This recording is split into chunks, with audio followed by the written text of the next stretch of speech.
வன்மத்தை மட்டுமே தனக்கு காட்டிய இந்த சமூகத்திற்கு அவர் திருப்பி என்ன செஞ்சாரு அப்படின்னு அதை படிச்சு பார்க்கும்போது உண்மையிலே மெய்சில் இருக்க வச்சுது. பிறப்பால் நாம் அனைவரும் சமம்.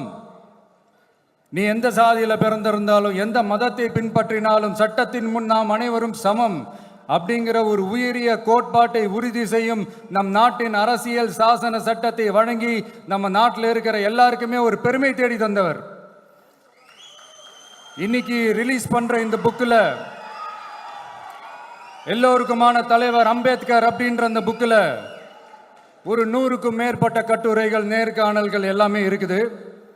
அதில் என்ன ரொம்ப யோசிக்க வச்சது அவர் எழுதின அந்த பயோகிராஃபி தான். வெயிட்டிங் ஃபார் அ வீசான்னு சொல்லி அதுக்கு தலைப்பு வச்சிருந்தார். அதில் அவர் லைஃப்பில் ஃபேஸ் பண்ண விஷயங்கள், அவரை பாதித்த விஷயங்கள் எல்லாமே கிட்டத்தட்ட ஒரு 6 சம்பவங்கள் பற்றி அதில் குறிப்பிட்டிருந்தார்.